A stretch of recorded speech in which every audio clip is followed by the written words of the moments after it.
So I have 30 minutes to give this presentation. I'll be watching that carefully, starting now, right? Okay, so good afternoon to all of you and thank you for coming.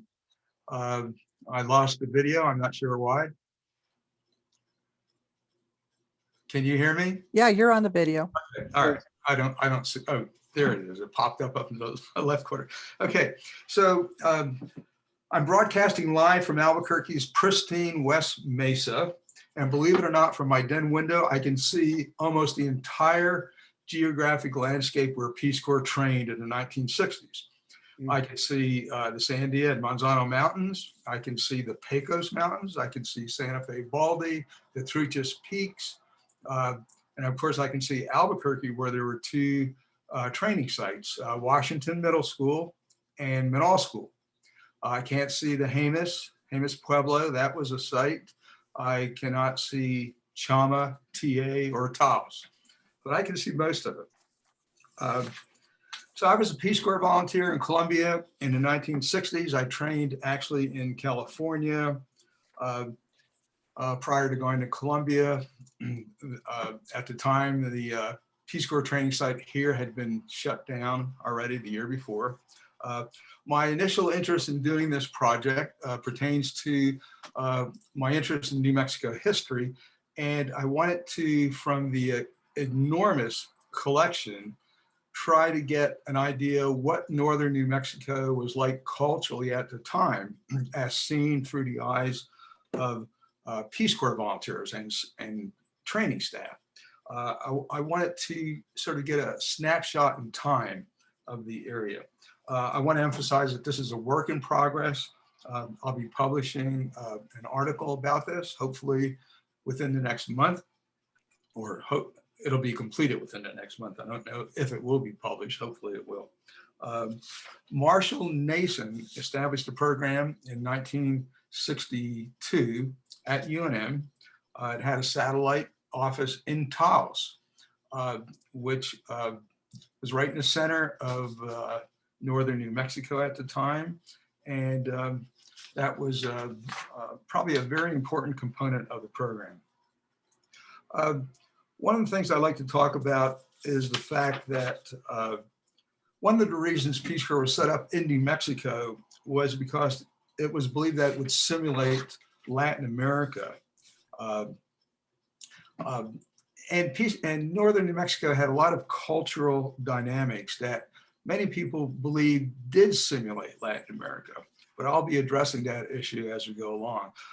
One of the things I want to talk about in terms of the culture in northern New Mexico is there's a biological and cultural mestizaje, what we call mestizaje, which is a blending of the best from Spanish and indigenous societies. A few years ago, Maria Hinojosa from NPR's Latino USA actually visited Española. I don't know if anyone saw that or listened to that broadcast on the radio, but she found some interesting information about the communities there.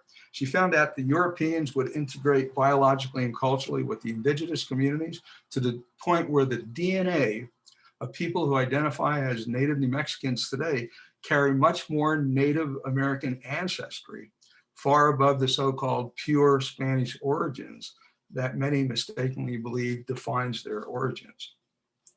Another important concept and cultural concept in northern New Mexico is land tenure. And many people believe that in impoverished regions of the world, and particularly those whose legacy included colonialism, land tenure was typically seen as a commodity in and of itself. In northern New Mexico, it was not so much a commodity in and of itself. In northern New Mexico, it was the resources that the land produced that had the real value. And this was manifested mostly through land grants, and especially the communal land grants that were predominated there at the time. This was not necessarily the typical paradigm you found in Latin America. New Mexico retained a lot of its culture affiliated with land grants. And this was important to understand the northern New Mexico community. So basically, we could not say that northern New Mexico simulated Latin America in that respect. Other important components of local culture in northern New Mexico included acequia culture and organizations like the penitentes, who many people to this day still don't understand. Sometimes they're perceived as archaic oddities or even evil cults. The fact is that the penitente community was an important cultural structure that helped to stabilize northern New Mexico culture at the time. So the initial questions I came up with when I began looking at the collection were, first, why did Peace Corps establish the training center in northern New Mexico? And secondly, what were the perceptions of northern New Mexico at the time? Did Peace Corps believe it actually simulated the third world, which is a very denigrating concept that was popular during the 1960s? Was northern New Mexico like a developing, impoverished nation? But it was not just the Peace Corps that actually believed that to a certain extent. There were many local community and government officials in northern New Mexico who made derogatory comments about their neighbors at the time, which I'll address as part of this presentation. In the very first meeting, for example, Richard Poston, who was the director of training for the Peace Corps in Taos, made a comment. And the comment was, when we finish with the Peace Corps training in this community, you will have a town that you will be proud of. Well, that was really offensive to a number of people in Taos. And subsequently, his life was threatened for the comment. He received a threatening phone call at his home in Albuquerque, and later admitted that he used some careless words in describing the training program. He was suggesting that Peace Corps was going to actually develop Taos. And I don't think the people in Taos at the time really believed that Taos needed a Peace Corps to do that thing. Another Peace Corps consultant at the time described the area in northern New Mexico as such. The problems these communities have are a byproduct of self-imposed isolation. That's wrong, resulting in dire poverty, malnutrition, inbreeding, venereal disease, unemployment, and apathy. According to his data, 24% of the people are unemployed and 14% receive welfare. He went on to say that the people were unmotivated to change and that the Peace Corps projects in this community should focus on how to motivate them. Now these are very offensive statements, but I think there was really a misunderstanding on so many levels when the program was established. I could never figure out from the documents why 6 students at Taos High School, in a letter to Tom Popejoy, who was president of UNM at the time, said that the trainees and the Peace Corps staff were rapists, committed burglaries, had wild parties, used neo-Nazi Gestapo tactics, and they went on to say that our culture is unique and Peace Corps is trying to modernize Taos. I mentioned these only to demonstrate that there were a few bumps along the way when the program was initially established. Actually, the situation was much different. The Taos News, for example, frequently complimented the program in their editorials. In December 1963, the training director did resign, and the Taos News and the Santa Fe New Mexican lamented the fact that the program might be shut down. It was not shut down. It was actually picked up by a man by the name of John Arango, who is still in New Mexico and who has contributed a lot ever since the 1960s to working with state and local government officials in improving senior health care and a lot of other issues in New Mexico. The community development training program that John Arango established in 1963 has been lauded in a number of academic research articles over the past years. From what I gather about the Peace Corps trainees in northern New Mexico was that most of the people actually loved them, loved the trainees. Descriptive terms included love, warm, caring, wonderful, touching, and emotionally stimulating. It was a real 1960s love fest, in my understanding of the documents. There were a lot of specific aspects of the training, which I'm really not going to go into now, but I had them incorporated into the article I'm putting together. And they involved things such as bilingual education, outward bound training, reports on Native American communities, tutoring programs. They did a lot of work in the schools, educational TV, community health projects. And they were invited to San Juan Pueblo to a speech given by a Pueblo elder who provided a Native American perspective about their culture. I would love to find a copy of that speech because most history books are not written from a Native American perspective, as you probably know. Educational issues in New Mexico were very enigmatic at the time. There was a lot of structural change affecting the schools, including consolidation of rural school districts. The Peace Corps volunteer trainees were actually living in a lot of these communities, and they shed a lot of light on the issues. One person who was interviewed by the trainees said that the school system in Taos was consolidated in 1963. Before that time, we all went to little schools all over the valley. We were forced to speak English only after that. The most interesting information comes out of a place near Las Vegas, Mora. Mora had a little schoolhouse in an adobe house with no running water. Trainees at the time discovered that many of the Peace Corps volunteers used Spanish to clarify the English curriculum that children might have had difficulty with as they went along. And this was a really important concept because the most effective programs in bilingual education today recognize that Spanish support in developing English concepts is one of the most effective ways for students to actually develop English language proficiency skills later on. Actually, in 1914, there was a professor at Highlands University who knew this, and he tried to implement such programs based on the research by a professor from Stanford University who was originally from the San Luis Valley in Colorado, who are, of course, cousins to northern New Mexican Native New Mexicans.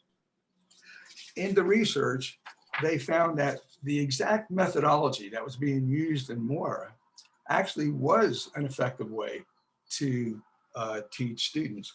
And when I say effective, I mean that when students graduated from schools in Southern Colorado, a number went to college, as did this professor who was a doctor from Stanford University. So that's very revealing. Unfortunately, statehood got in the way of a progressive New Mexico bilingual education program.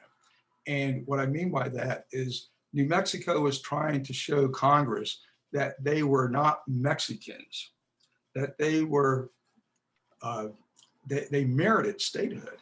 And so the agendas of Octaviano Lorenzolo, who was governor at the time, and Frank Roberts from Highland Universities were neglected.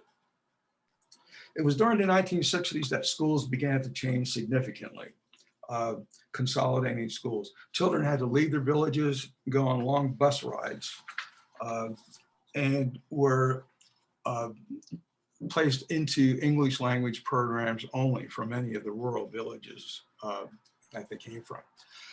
So there was some other anecdotal information that came out of the documents. And one I'd like to tell you about was something that had nothing to do with education, but had to do with the director of the program in Albuquerque's attitude about the Peace Corps volunteers living in Taos at the time. He wrote them a memo. And in this memo, he said, beards have to go because they are not customary in the villages of northern New Mexico. He went on to address their sloppiness, attire, personal cleanliness. Peace Corps volunteers are thought to be extremely human beings, he said in this memo, with coat and ties required for community meetings. You are not beatniks. At any rate, that came out of the training program records that I found. An interesting issue happened through the Outward Bound training program when 8 volunteers were lost in the Mazano Mountains for about a week.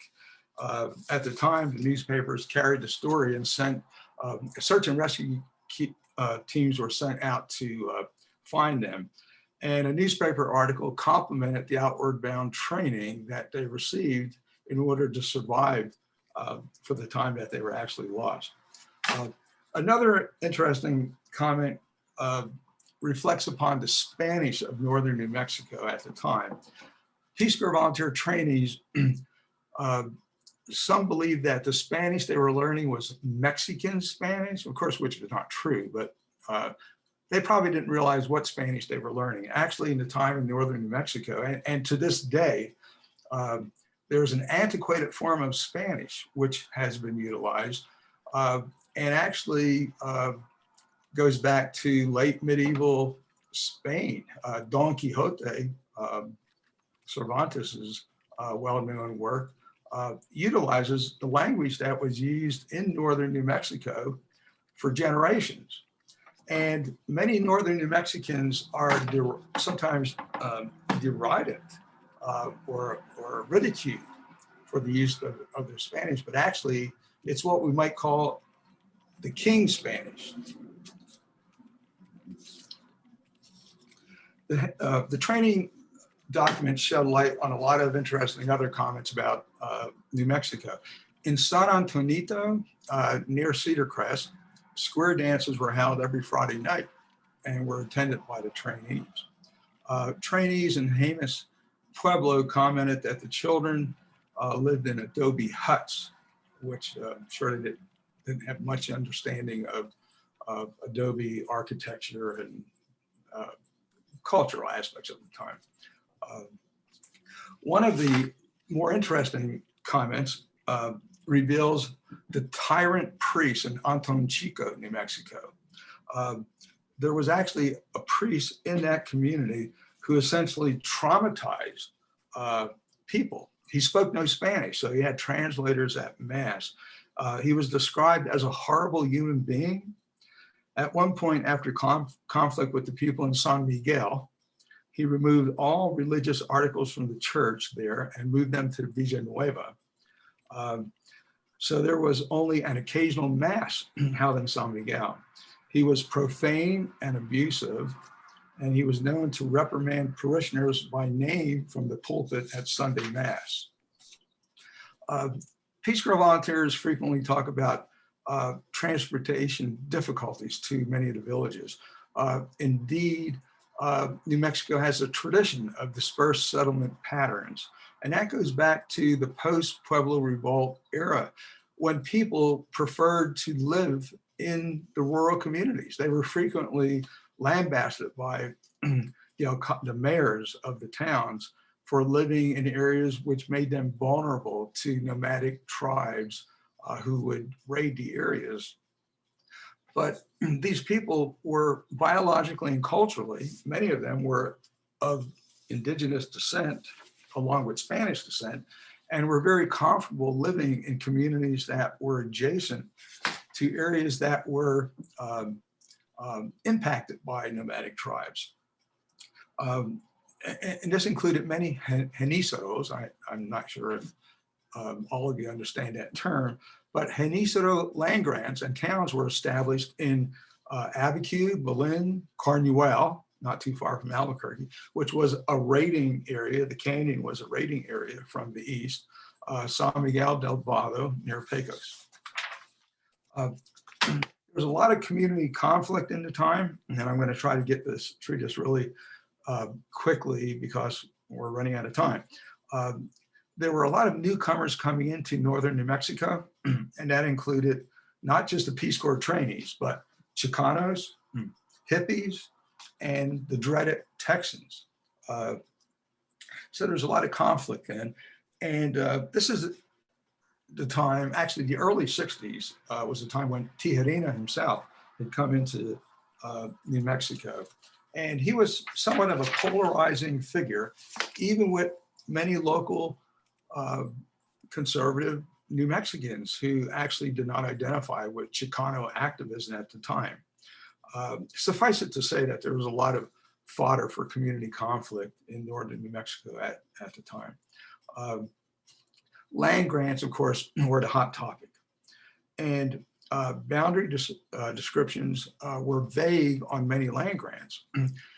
There was no reason to have very specific communal land grant boundary descriptions because all people in the community had access to these lands for grazing, for water, for agriculture, for lumber.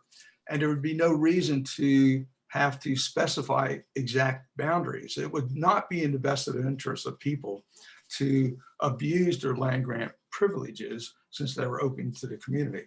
Of course, by the time the US comes in the mid 19th century, the wording on these land grants became very litigious and in court. And that's when many land grant holders lost their properties.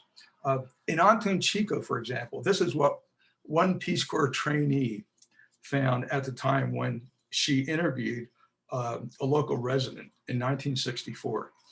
He claimed that there was a lot of conflict between locals and land-hungry Texans. He claimed that Antun Chico was a relatively prosperous community before World War II, but by the 60s it had declined significantly. Since that time, land tenure issues arose as more and more people lost their lands to outside investors. In addition, there were many grants that were divided up by heirs, descendants. Many people required food stamps and other forms of public assistance as a result. Anglos were moving into those lands that were previously part of land grants. So how much was land selling for at the time in 1963? According to the Taos News, Texans were buying up land near Tres Piedras for $25.25 an acre. The Peace Corps actually got involved in the land grant feud on one occasion. The Peace Corps had a training facility set up in an area that was actually on an 1832 Mexican land grant, and they were actually evicted. And the headlines in the Santa Fe New Mexican said that the Peace Corps had got gobbled up in a land grant.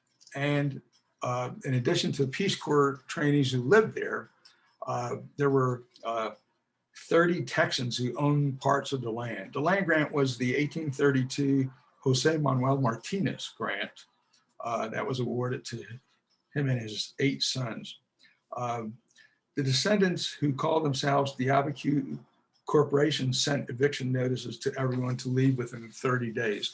Now there's, apparently the Peace Corps was living on a facility that they rented from an owner in Albuquerque at the time. So I could not find details of how that whole case was dispositioned afterwards. One author summed up the issues at the heart of the land grant issue. And this is what he said. The Forest Service was perceived as an occupying army terrorizing the communities.